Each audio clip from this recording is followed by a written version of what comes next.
What's up, y'all? This is Igor, and this is West to East Quest channel. I'm a foreigner, Russian-based foreigner living in Finland and traveling to Russia, filming Russia. And on my channel, you can find all sorts of interesting stuff about Russia. And please subscribe to the channel if you're new. And guys, we are gonna get into the hot topic right now. This is gonna be the hold up, what is going on? We're going to be checking out the hot topic called Tucker Carlson interviewing Putin. Can you imagine that? That's some, wow, that's a shocking news. The Western media is going crazy, going bananas about it because I think, of course, that there's propaganda on both sides. But I think the problem is right now, while the Western media is going crazy and berserk, and let's say for example, in America, the liberals are going crazy, or Democrats, liberals, I don't know. It's because there's only one narrative that want to be told, and they don't want to give any platform to any different information. So that's the problem. But we are going to be checking out the interview, and I'm going to be reacting as a Russian person, understanding the Western perspective on this channel. So subscribe, hit that like button, and I'm going to be commenting some stuff. I haven't seen this myself. We're going to watch it all together and see the reactions and commentary, guys. All right. So if you're ready, we are going to go. Am I able to move this? All right, let's go. The following is an interview with the president of Russia, Vladimir Putin, shot February 6, 2024 at about 7 p.m. in the building behind us, which is, of course, the Kremlin. The interview, as you will see if you watch it, is primarily about the war in progress, the war in Ukraine, how it started, what's happening, and most pressingly, how it might end. One note before you watch. At the beginning of the interview, we asked the most obvious question, which is, why did you do this? Did you feel a threat, an imminent physical threat? And that's your justification. And the answer we got shocked us. Whoa. Putin went on for a very long time, probably half an hour, about the history of Russia going back to the 8th century. And honestly, we thought this was a filibustering technique and found it annoying and interrupted him several times. And he responded he was annoyed by the interruption. But we concluded in the end, for what it's worth, that it was not a filibustering technique. There was no time limit on the interview. We ended it after more than 2 hours.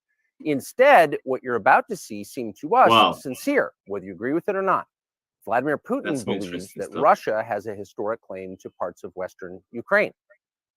So our opinion would be to view it in so it's that light, interesting to see that he's actually standing behind the in front of the Red Square, where I just was few so iconic place. You have to see it on my channel. It's amazing, guys. Carlson in front of the, and on top of him, he's actually standing somewhere where I can't stand yet, at least.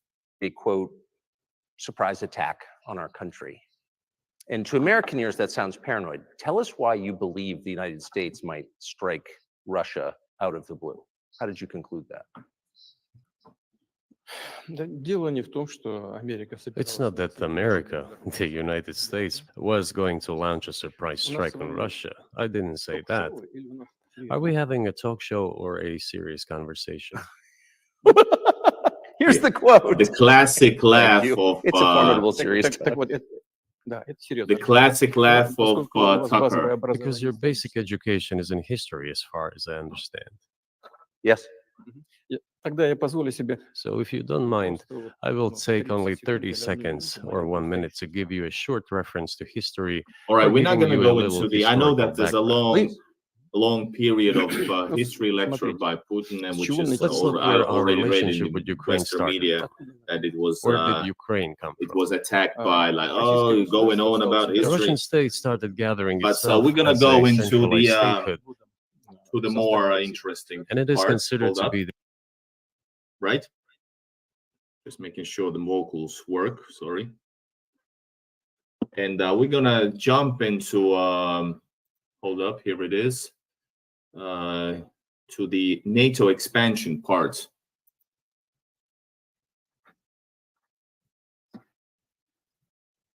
And that's 25. Yes, there you go. 25. Here you go. And believed that this would be understood by the so-called civilized West as an invitation for cooperation and association. Oh, sorry. There you go. The second point is a very important one. I want you, as an American citizen, and your viewers to hear about this as well. The former Russian leadership assumed that the Soviet Union had ceased to exist, and therefore there were no longer any ideological dividing lines. Russia even agreed voluntarily and proactively to the collapse of the Soviet Union, and believed that this would be understood by the so-called civilized West as an invitation for cooperation and association.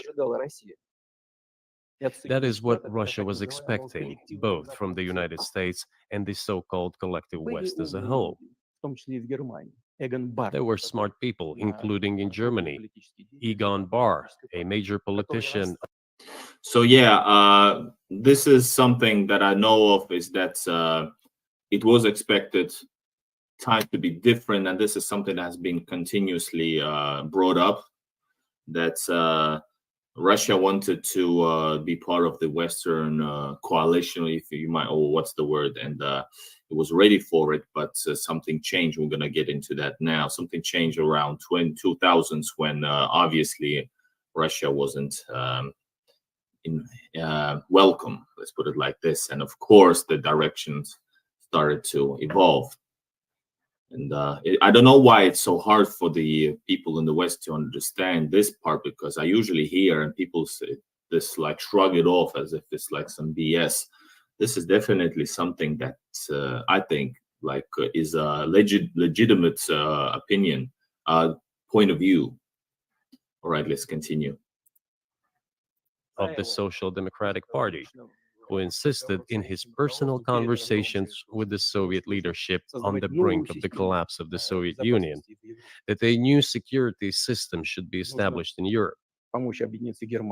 Help should be given to unify Germany, but a new system should be also established to include the United States, Canada, Russia, and other Central European countries. Yes. But NATO needs not to expand. That's what he said. If NATO expands, everything would be just the same as during the Cold War, only closer to Russia's borders. That's all. He was a wise old man, but no one listened to him. In fact, he got angry once. If, he said, you don't listen to me, I'm never setting my foot in Moscow once again. Everything happened just as he had said. Well, of course, it did come true, and you've mentioned this many times. I think it's a fair point, and many in America thought that relations between Russia and the United States would be fine with the collapse of the Soviet Union, the end of the Cold War. That the opposite happened, but you've never explained why you think that happened, except to say that the West fears a strong Russia, but we have a strong China. The West does not seem very afraid of. What about Russia, do you think, convinced policymakers they had to take it down? The West is afraid of strong China more than it fears a strong Russia. China, because Russia has Russia? 150 million people Or and China both has of them 1.5 combined. billion population, and its economy is growing by leaps and bounds, or 5% a year. It used to be even more. But that's enough for China. As Bismarck once put it, potentials are the most important. China's potential is enormous. It is the biggest economy in the world today in terms of purchasing power parity and the size of the economy. It has already overtaken the United States quite a long time ago, and it is growing at a rapid clip. Let's not talk about who it. So yeah, that's also interesting that I would say it seems that America tries to hold on to the superpower, number one superpower dominance in any way possible, using, of course, the military might and the hundreds and hundreds of 600-700 bases around the world to, somehow maybe isolates China, and now, of course, Russia, given the Ukraine situation, has given it a perfect opportunity to try to do that. But yeah, it's these are probably facts, right? Or is anything that Putin says, is it wrong? But it's so interesting to see Tucker. He's so serious when he listens to you. Who is afraid of whom? Let's not reason in such terms. And let's get into the fact that after 1991, when Russia expected that it would be welcomed into the brotherly family of civilized nations, nothing like this happened. You tricked us. I don't mean you personally when I say you.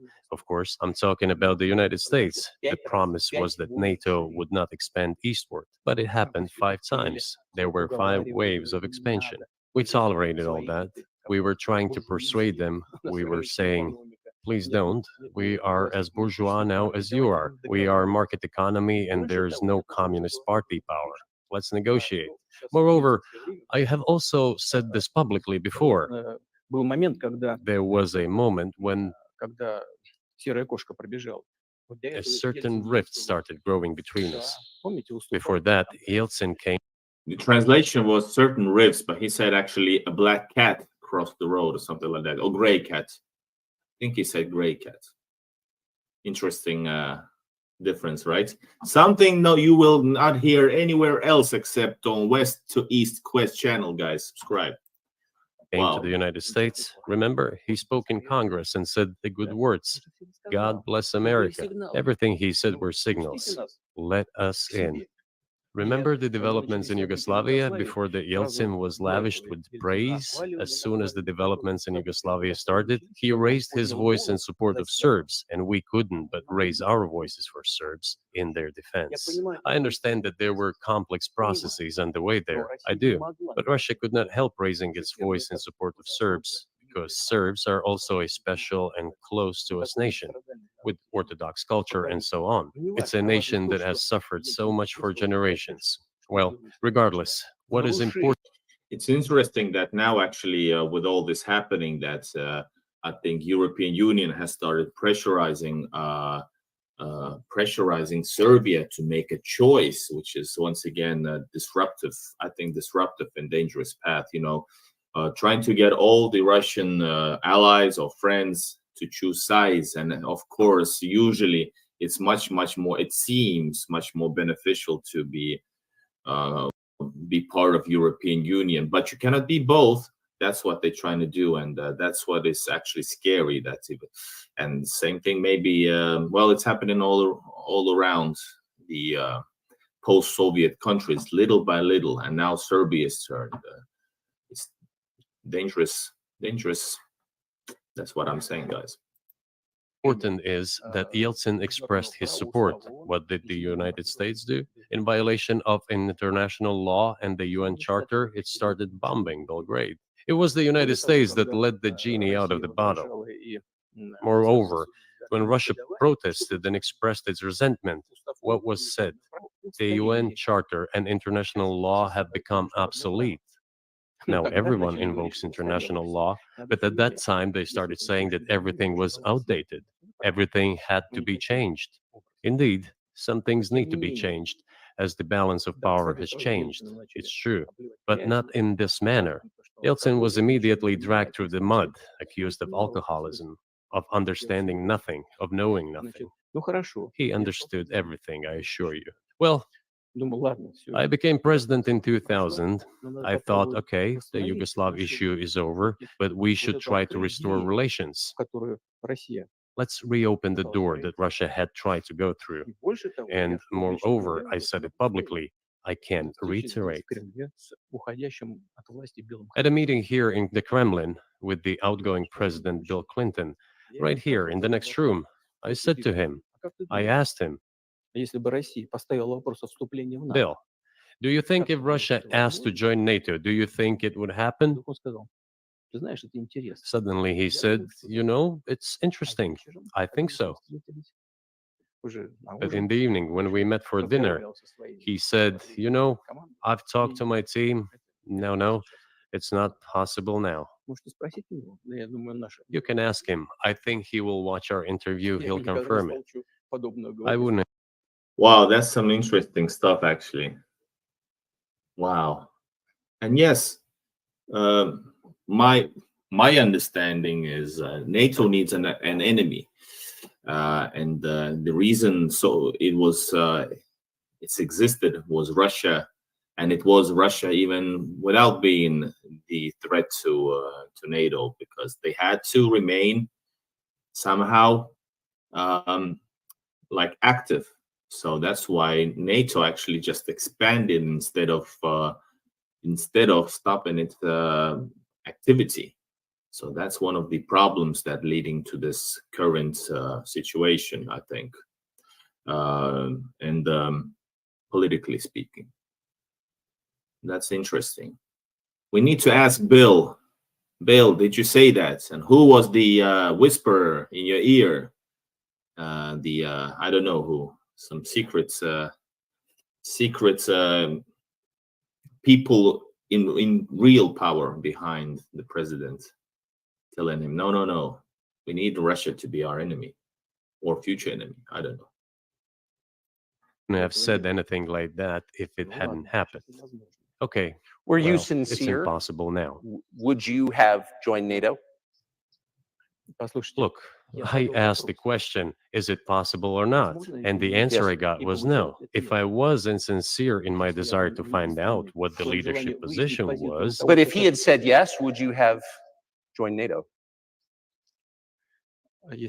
if he had said yes, the process of rapprochement would have commenced, and eventually it might have happened if we had seen. I think it would have happened. There's no reason for it not to during those times, for sure not. I think so. What do you guys think? Please comment in the comment section. Would Russia join NATO back in 2000s? Seen some sincere wish on the other side of our partners, but it didn't happen. Well, no means no. Okay, fine. Why do you think that is? Just to get to motive. I know you're clearly bitter about it. I understand. But why do you think the West rebuffed you then? Why the hostility? Why did the end of the Cold War not fix the relationship? What motivates this from your point of view? You said I was bitter about the answer. No, I knew it's he's not going to tackle bitterness. that word. It's just a statement of fact. We're not bride and groom, bitterness, resentment. It's not about those kind of matters in such circumstances. We just realized we weren't welcome there, that's all. Okay, fine. But let's build relations in another manner. Let's look for common ground elsewhere. Speaking of NATO, by the way, if Russia was so troublesome country that might have started some issues, it's not the first time there's countries that actually have actually ongoing disputes between them. For example, let's say Greece and Turkey. So that's very interesting. So that's not the reasoning why Russia couldn't join, or even in theoretical level. That was enough to say no. Then don't even start thinking about it. Why we received such a negative response, you should ask your leaders. I can only guess why. Too big a country with its own opinion and so on. And the United States, I've seen how issues are being resolved in NATO. I will give you another example now concerning Ukraine. The US leadership exerts pressure, and all NATO members obediently vote, even if they do not like something. Now, I'll tell you what happened in this regard with Ukraine in 2008, although it's being discussed. But guys, I'm not this going to open a interview secret is to like, you, say anything new. this is good stuff. Nevertheless, I think so. after that, we tried to build relations in Very different interesting. ways. Very interesting. For example, the events in the Middle East, in Iraq. We were building relations with the United States in a very soft, prudent, cautious manner. I repeatedly raised the issue that the United States should not support separatism or terrorism in the North Caucasus. but they continue to do it anyway. And political support, information support, financial support, even military support came This is all the from the stuff that United you guys States probably and its didn't know satellites about. for I terrorist know groups about. in the Caucasus. I once raised this issue with my colleague, also the President of the United States. He says, "It's impossible. Do you have proof?" I said, "Yes." I was prepared for this conversation, and I gave him that proof. He looked at it, and you know what he said? "I apologize, but that's what happened." I'll quote. He says, "Well, I'm gonna kick their ass." We waited and waited for some response. There was no reply. I said to the FSB director, "Write to the CIA, what is the result of the conversation with President?" He wrote once, twice, and then we got a reply. We have the answer in the archive. The CIA replied, "We have been working with the opposition in Russia. We believe that this is the right thing to do, and we will keep on doing it." Just ridiculous. Well, okay. We realized that it was out of the question. Forces in opposition to you. So you're saying the CIA is trying to overthrow your government. Of course, they meant in that particular case the separatists, the terrorists who fought with us in the Caucasus. That's who they called the opposition. Yeah. This is the second point. The third moment is So when it's suitable, they are positioned, and we're not. They called something with the letter T, TERR, etc. very important one. Is the moment when the U.S. missile defense system was created. The beginning. We persuaded for a long time not to do it in the United States. Moreover, after was invited by Bush Jr.'s father, Bush Sr., to visit his place on the ocean, I had a very serious conversation with President Bush and his team. I proposed that the United States, Russia, and Europe jointly create a missile defense system that, we believe, if created unilaterally, threatens our security, despite the fact that the United States officially said that it was being created against missile threats from Iran. That was the justification for the deployment. It seems to be, by the way, clear that, and I believe this as well, there's nice nuances that are new for me as a person who reads both sides, the West and the East news, and the Russian and the European, or whatever. I think it's owned by the same company. I don't know. Anyways, it seems clear that despite, no matter what happened, the progress was aimed more or less against Russia, or in preparation against Russia, and Russia being on the losing side, and but in very peaceful manner. So I think this is very probably I don't know. I would like, this could be, if Americans who are far away from all of these events hear this, no wonder that the administration of the USA, current administration of USA, is very afraid of these and starting to blacklist Carlson, or blacklisting has been happening for a long time towards him, against him, but starting to like disgrace him already, like Hillary Clinton and stuff, saying all kinds of stuff.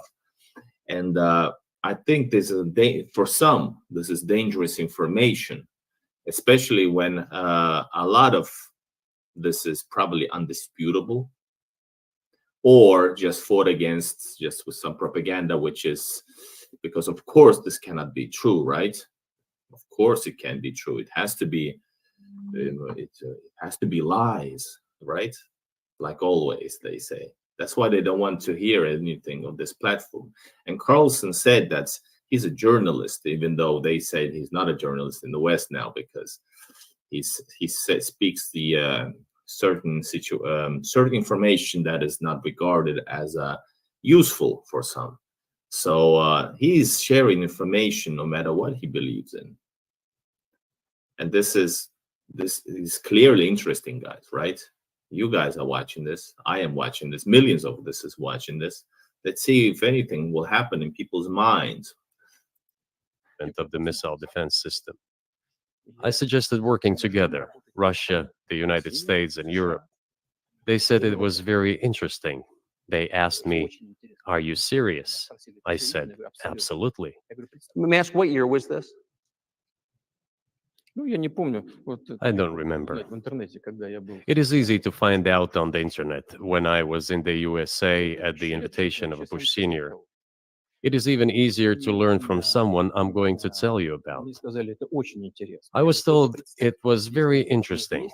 I said, just imagine if we could tackle such a global strategic security challenge together. The world will change. We'll probably have disputes, probably economic and even political ones, but we could drastically change the situation in the world. He says yes, and asks, "Are you serious?" I said, "Of course. We need to think about it," I'm told. I said, "Go ahead, please." Then Secretary of Defense Gates, former director of CIA, and Secretary of State Rice came in here in this cabinet, right here at this table. They sat on this table. Me, the foreign minister, the Russian defense minister on that side. They said to me, "Yes, we have thought about it. We agree." I said, "Thank God, great, but with some exceptions." So twice you've described US presidents making decisions and then being undercut by their agency heads. So it sounds like you're describing a system that's not run by the people who are elected in your telling. That's right. That's right. In the end, they just told us to get lost. I'm not going to tell you the details because I think it's incorrect. After all, it was confidential conversation. But our proposal was declined. That's a fact. It was right then when I said, "Look, but then we will be forced to take countermeasures. We will create such strike systems that will certainly overcome missile defense systems." The answer was, "We're not doing this against you, and you do what you want," assuming that it is not against us, not against the United States. I said, "Okay, very well." That's the way it went. And we created hypersonic systems with intercontinental range, and we continue to develop them. We are now ahead of everyone, the United States and the other countries, in terms of the development of hypersonic strike systems, and we are improving them every day. But it wasn't us. We proposed to go the other way, and we were pushed back. Now, about NATO's expansion to the east. Well, we were promised no NATO to the east, not an inch to the east, as we were told. And then what? They said, well, it's not enshrined on paper, so we'll expand. So there were 5 waves of expansion, the Baltic states, the whole of Eastern Europe, and so on. And now I come to the main thing. They have come to the Ukraine, ultimately. In 2008, at the summit in Bucharest, they declared that the doors for Ukraine and Georgia to join NATO were open. So yeah, so basically with the with all these defense security security issues, so I guess it was basically what Putin's trying to say, that the line was basically being crossed. That's what he's getting to right now. Now about how decisions are made there. Germany, France seem to be against it, as well as some other European countries. But then, as it turned out later, President Bush, and he's such a tough guy, a tough politician, as I was told later, he exerted pressure on us and we had to agree. It's ridiculous. It's like kindergarten. Where are the guarantees? What kindergarten is this? What kind of people are these? Who are they? You see, they were pressed, they agreed. And then they say, Ukraine won't be in the NATO, you know? I say, I don't know. I know you agreed in 2008. Why won't you agree in the future?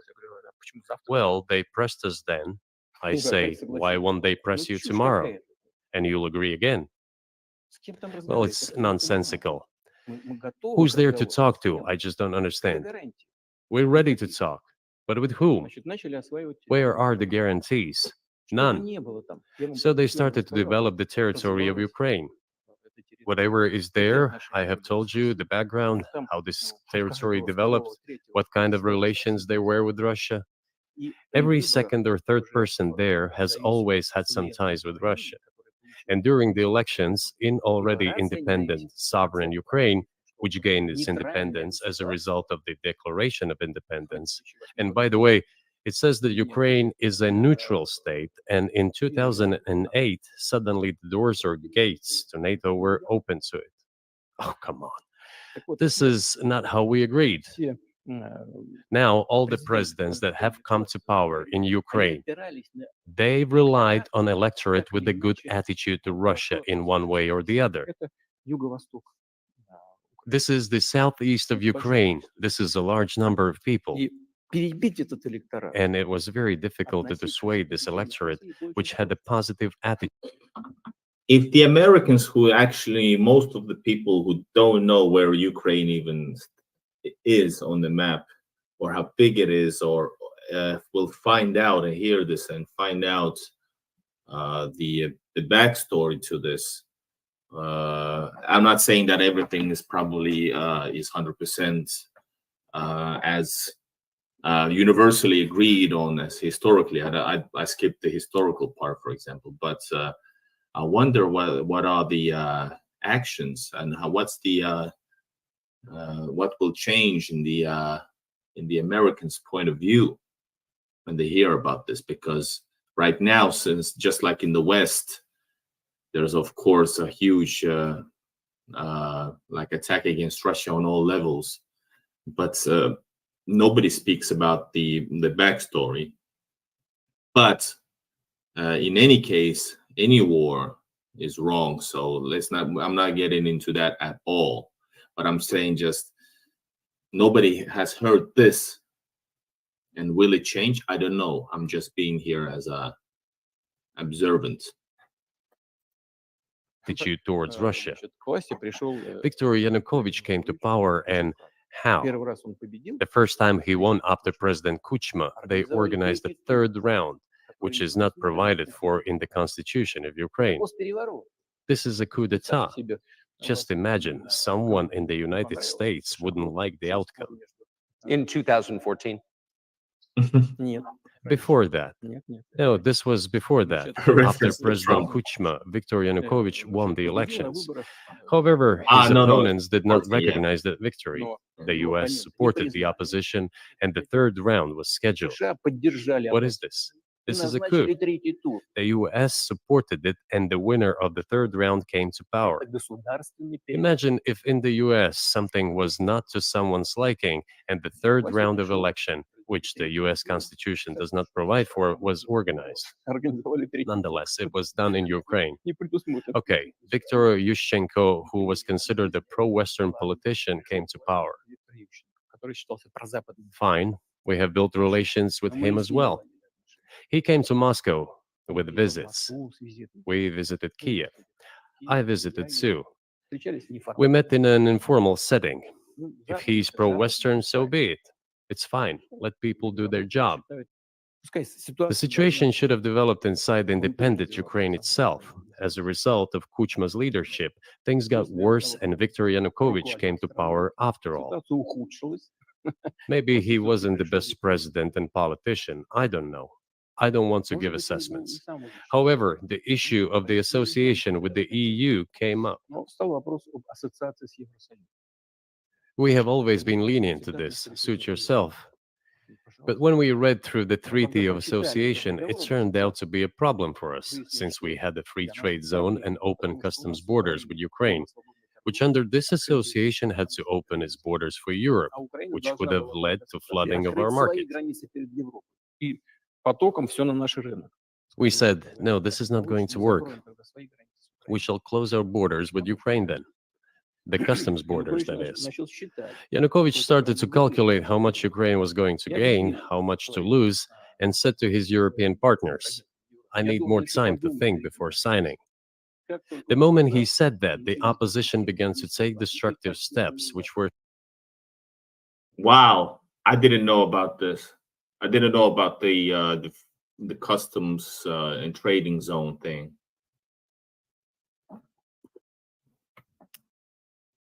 Supported by the West. And this what It happened? all came down to Maidan and a coup in Ukraine.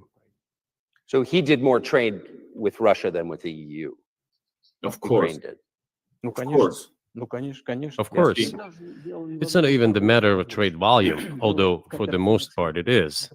It is the matter of cooperation ties, which the entire Ukrainian economy was based on.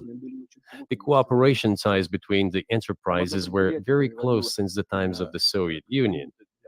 One enterprise there used to produce components to be assembled both in Russia and Ukraine and vice versa. They used to be very close ties. Нам из Соединенных A Штатов coup d'etat was committed, although I shall not delve into details now, as I find doing it inappropriate, the US told us. позицию Calm Yanukovych down, and we will calm the opposition. по пути Let the situation unfold in the scenario of a political settlement. политического регулирования. We said, all right, agreed, let's do it this way. As the Americans requested, Yanukovych did use neither the armed forces nor the police, yet the armed opposition committed a coup in Kiev. Провела госпожа. What is that supposed to mean? Как это понимать? Who do you think you are? Вы кто такие? I wanted to ask the then US leadership. Соединенные Штаты. With the backing of whom? При поддержке ЦРУ, конечно. With the backing of CIA, of course. Которые, как я понимаю, The organization you wanted to join back in the day, as I understand. хотя это серьезно. We should thank God they didn't let you in, although it is a serious organization. I understand. My former vis-a-vis in the sense that I served in the first main directorate, Soviet Union's intelligence service. They have always been our opponents. A job is a job. Но технически они все сделали правильно. Technically, they did everything right. They achieved their goal of changing the government. However, from This is political better than standpoint, it was a colossal Any mistake. entertainment guys. Surely it was political leadership's miscalculation. They should have seen what it would evolve into. Итак, в 2008 So, году in 2008, the doors of NATO were open for Ukraine. In 2014, there was a coup. They started persecuting those who did not accept the coup, and it was indeed a coup. They created a threat to Crimea, which we had to take under our protection. They launched a war in Donbass in 2014 with the use of aircraft and artillery against civilians. This is when it all started. There's a video of aircraft attacking Donetsk from above. They launched a large-scale military operation, then another one. When they failed, they started to prepare the next one. All this against the background of military development of this territory and opening of NATO's doors. Man, that's some heavy stuff. И открытие дверей. How could we not express concern over what was happening? From our side, this would have been a culpable negligence. That's what it would have been. Вот что это было бы такое. Просто It's just that the US political leadership pushed us to the line we could not cross, because doing so could have ruined Russia itself. потому что это разрушало саму Россию. И потом мы не могли бросить наших единоверцев. Besides, we could not leave our brothers in faith, in fact, a part of Russian people, in the face of this war под machine. эту военную машину. What was the so? But that was 8 years before the current conflict started. So, what was the trigger for you? What was the moment where you decided you had to do this? Ну, спровоцировал конфликт изначально. Initially, it was the coup in Ukraine that provoked the conflict. Кстати говоря, By the way, back then the representatives of 3 European countries, Germany, Poland, and France, arrived. They were the guarantors of the signed agreement between the government of Yanukovych and the opposition. They signed it as guarantors.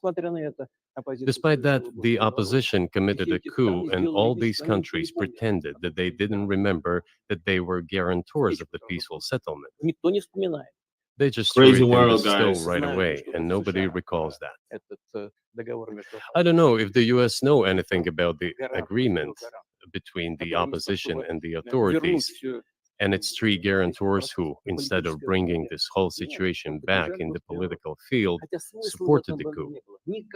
Although it was meaningless, believe me, because President Yanukovych agreed to all conditions. He was ready to hold an early election, which he had no chance of winning, frankly speaking. Everyone knew that. Then why the coup? Why the victims? Why threatening Crimea? Why launching an operation in Donbass? This I do not understand. That is exactly what the miscalculation is. CIA did its job to complete the coup. I think one of the deputy secretaries of state said that it cost a large sum of money, almost 5 billion. But the political mistake was colossal. Why would they have to do that? All this could have been done legally, without victims, without military action, without losing Crimea. We would have never considered to even lift a finger if it hadn't been for the bloody developments on Maidan. Because we agreed with the fact that after the collapse of the Soviet Union, our borders should be along the borders of former Union's republics. We agreed to that.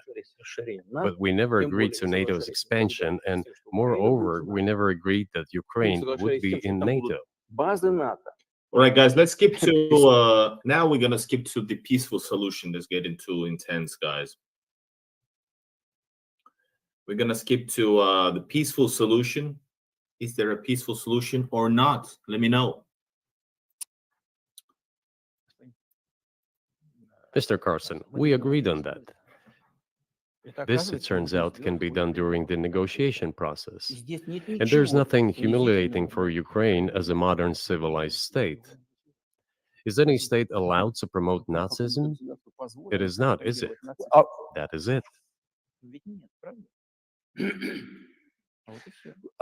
Will there be talks, and why haven't there been talks about resolving the conflict in Ukraine, peace talks? Они были, они дошли до очень высокой стадии согласования позиций, сложно. They have been. They reached a very high stage of coordination of positions in a complex process, but still they were almost finalized. But after we withdrew our troops from Kiev, as I have already said, the other side threw away all these agreements and obeyed the instructions of Western countries, European countries, and the United States to fight Russia to the bitter end. Wow. Moreover, the president of Ukraine has legislated a ban on negotiating with Russia. He signed a decree forbidding everyone to negotiate with Russia. But how are we going to negotiate if he forbade himself and everyone to do this? We know that he is putting forward some ideas about this settlement, but in order to agree on something, we need to have a dialogue. Is that not right? Well, but you wouldn't be speaking to the Ukrainian president, you'd be speaking to the American president. When was the last time you spoke to Joe Biden? I cannot remember when I talked to him. I do not remember. We can look it up. You don't remember? No. Why? Do I have to remember everything? I have my own things to do. We have domestic political affairs. Well, he's funding the war that you're fighting, so I would think that would be memorable. Well, yes, he funds, but I talked to him before the special military operation, of course. And I said to him then, by the way, I will not go into details, I never do. Notice Carlson says war and he says military operation. And I think it has changed in Russia that you can basically, you shouldn't say the word, but you can. It's not that serious, I guess, because more and more people on the streets and might say about it, etc. But I said to him then, I believe that you are making a huge mistake of historic proportions by supporting everything that is happening there in Ukraine by pushing Russia away. I told him repeatedly, by the way. I think that would be correct if I stop here. What did he say? Ask him, please. It is easier for you. You are a citizen of the United States. Go and ask him. It is not appropriate for me to comment on our conversation. But you haven't spoken to him since before February of 2022. Но у нас есть. No, we haven't spoken. Кстати говоря, вот Certain contacts are being maintained, though.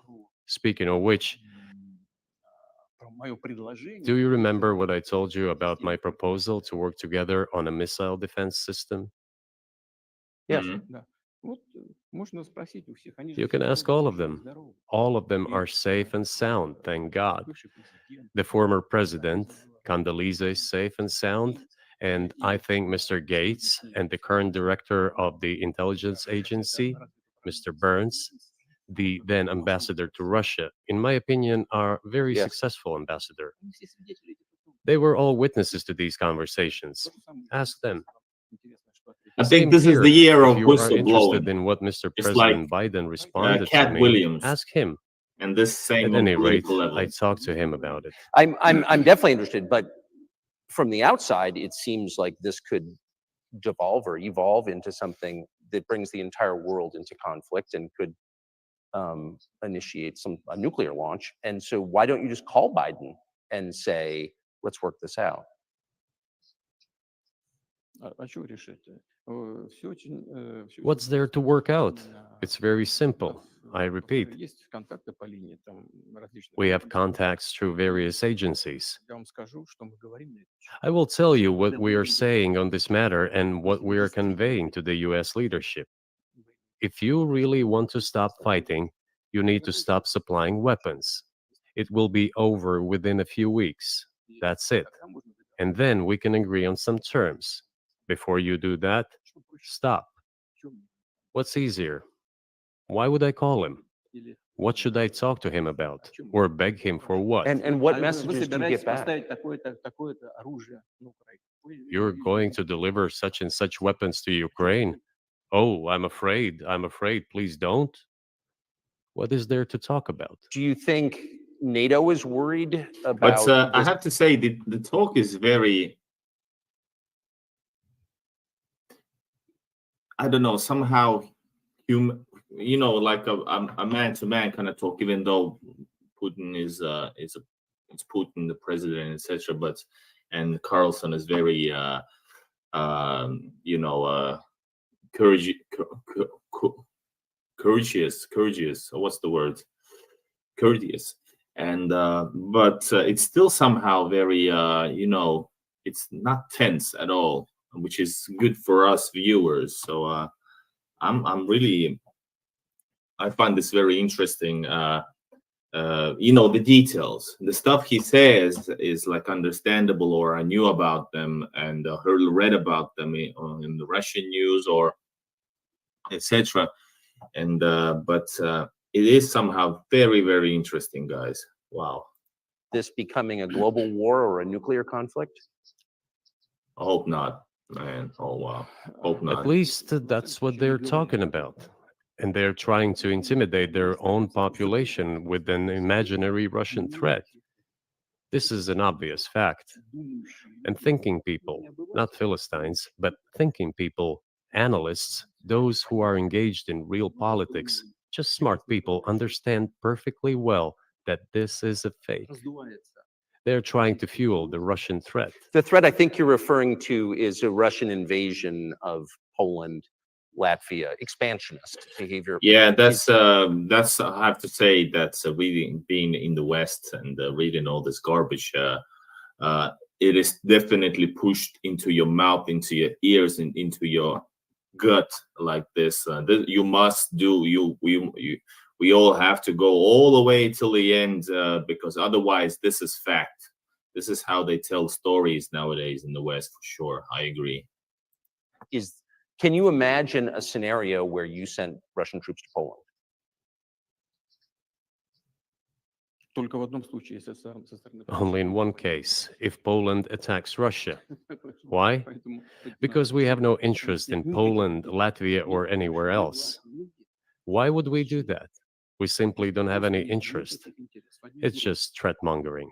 Well, the argument, I know you know this, is that, well, he invaded Ukraine. He has territorial aims across the continent. And you're saying unequivocally you don't.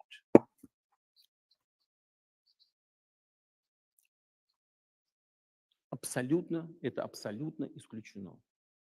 It is absolutely out of the Не надо question. быть никаким аналитиком. You just don't have to be any kind of analyst. It goes against common sense to get involved in some kind of a global war. Глобальная война поставить на грань. And a global war will bring all humanity to the brink of destruction. It's obvious.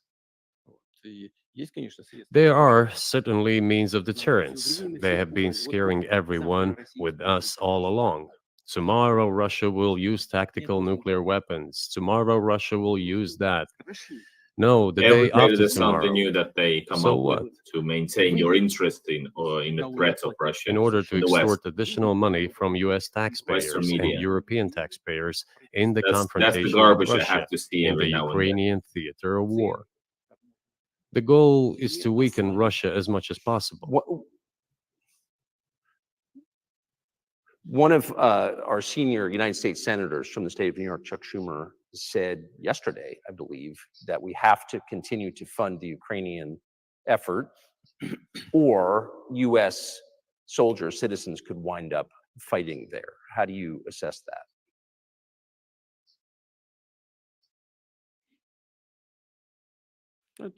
Это провокация. This is a provocation, and a cheap provocation at that. Американские солдаты But должны that works I in, do not in understand Eu- why in American the soldiers States. should fight in Ukraine. There are mercenaries from the United States there. The bigger number of mercenaries comes from Poland, with mercenaries from the United States in second place and mercenaries from Georgia in third place. Georgia. Wow. Безусловно. Well, if somebody has the desire to send regular troops, that would certainly bring humanity to the brink of very serious global conflict. This is obvious. So, guys, this is the actual threat that that there might be serious weapons used, and if people send like official military on the ground, boots on the ground. Do the United States need this? What for? Национальной территории. У вас нечем заниматься. And Thousands naturally, of miles Putin is away trying from your national to territory. affect that. Don't That you have this anything wouldn't better to happen. do? So that's the message to United You States. have issues on the people of border, United States. issues with migration, issues with the national debt, more than $33 trillion. You have see? nothing better Yeah. to do, so you should fight in Ukraine? Понимая ситуацию, которая складывается. Wouldn't it be better to negotiate with Russia, make an agreement, already understanding the situation that is developing today, realizing that Russia will fight for its interests to the end? Здравому смыслу.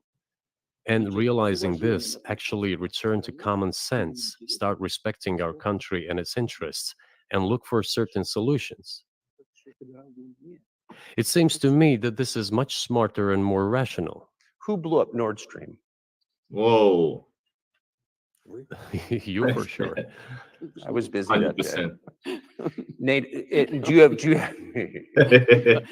I did not blow up То есть Nord у вас- Stream. у Thank вас- you, though. У вас лично, может быть, есть алиби. У вас лично. You have an You alibi. personally may have an alibi, but the CIA has no such alibi. Yeah, for sure. Do you have evidence that NATO or the CIA did it? And it's interesting that this kind of a thing happened, and basically that influences all of the Europe, and everybody's just shut and quiet, and it's just random news somewhere there. It's so crazy.